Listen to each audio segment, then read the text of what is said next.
Hey YouTube, it's been 8 years since I made the first YouTube video with my dad. And today, I'm here to tell you guys about my capstone project that I'm doing on my truck for graduation. Hey Caden, what are we doing today? Today we're going to be changing the distributor cap and rotor, spark plugs, and spark plug wires on my truck. Step number 1 is to remove the intake. So now that we've got the intake tubes off, we can see everything clearly, and our next step is to take the spark plug wires off. But before we do that, we got to find out what the firing order is. Now the firing order on a 351 Windsor, which is what this is 137-26548. So now the second one in line should be number 3. So find your next spark plug wire in line, which is that one, because this is the number 1, and this would be the number 3. We're going backwards because the rotor inside the distributor cap on a small block Ford rotates counterclockwise.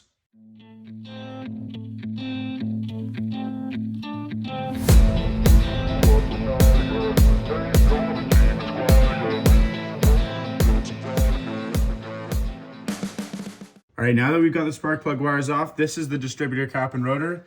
And there's 2 little clips right here that we just pull off. Comes right off. This is the rotor, which sends spark to the different spark plugs. Perfect. So we're going to go ahead and pull that rotor off. Hopefully it's not stuck on there. So go ahead and grab the rotor and lift it straight off. Straight up. There you go. Good. So now we'll put a new one on. All right, we got the spark plugs out. Now we're going to replace the spark plugs with new ones. So what's the first thing we want to do before we replace the new spark plugs, Caden? So before putting new spark plugs in, you got to make sure to check the gap on the spark plug properly. So we just got to check all 8 spark plugs to see if they're all gapped properly. So my gap is 0.43 inches to 0.46 inches, the gap. All right, Caden, we set all the gap on the spark plugs. We put a little tiny bit of lubricant on the threads. We're going to go ahead and put the spark plugs in the engine now. The trick I like to do is put a rubber hose on the end of the spark plugs. Not too tight, but a little bit. And it'll help thread the spark plugs in the hole without cross-threading them in a hard-to-reach area. So put that on the end of the spark plug. Perfect. Now we can go ahead and install that into the truck.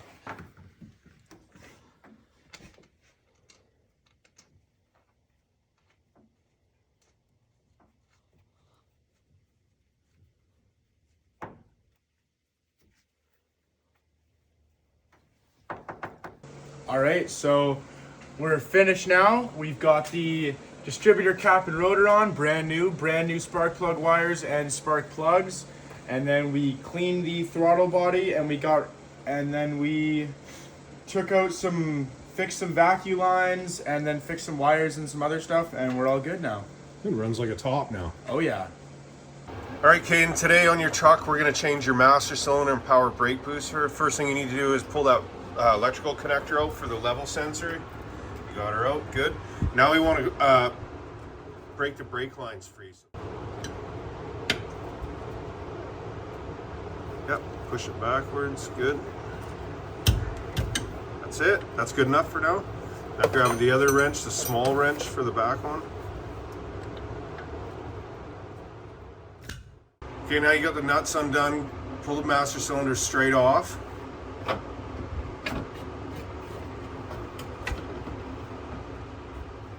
Set it up in the bucket here.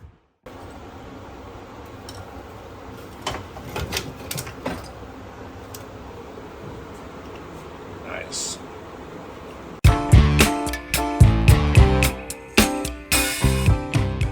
All right, Caden, we're going to change the calipers on your truck now. So we've jacked it up and we supported the vehicle with jack stands. And we put wheel chocks under the wheels. So now we're going to go ahead and remove the calipers. So you got this special tool on the ground here, right here. And the hammer. And how this tool works is this V notch in the tool. See the V notch? You start up here with a V notch. And because yours are really bent, maybe we'll do the bottom one first. All right, Caden, what are you up to? Right now, I'm about to put the brake pads into my new caliper. So here's the caliper. Just putting a little bit of grease on it as well. help minimize the rattling. Friction on the pads so they slide nice. Okay, perfect. Clean fingers. Yep. Find the inboard and outboard pad. Dropping it into the caliper.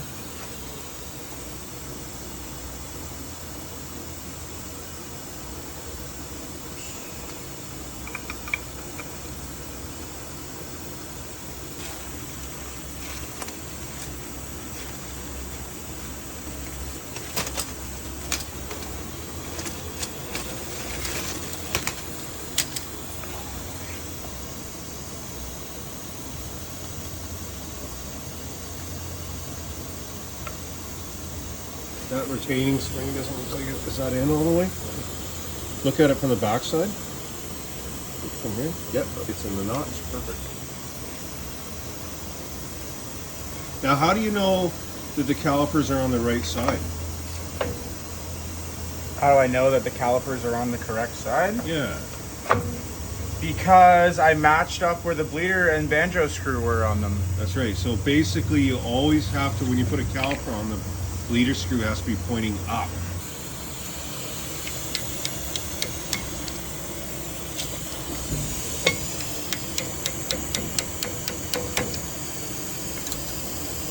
Give it a good black.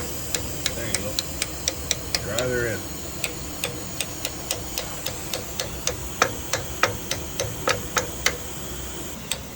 Perfect.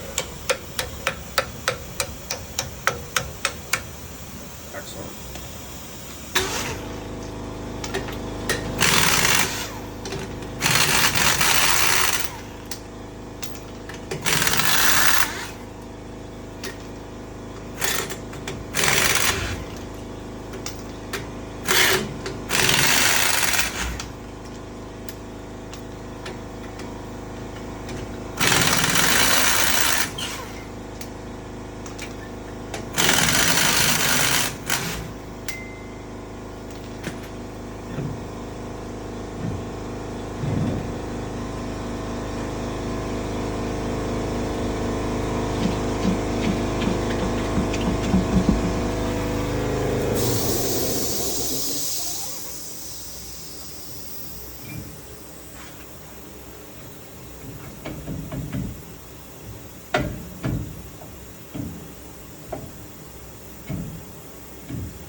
up at night, yeah. Make all the demons quiet, yeah. We were built to thrive, yeah. I think that we've all had enough. What keeps you up at night, yeah.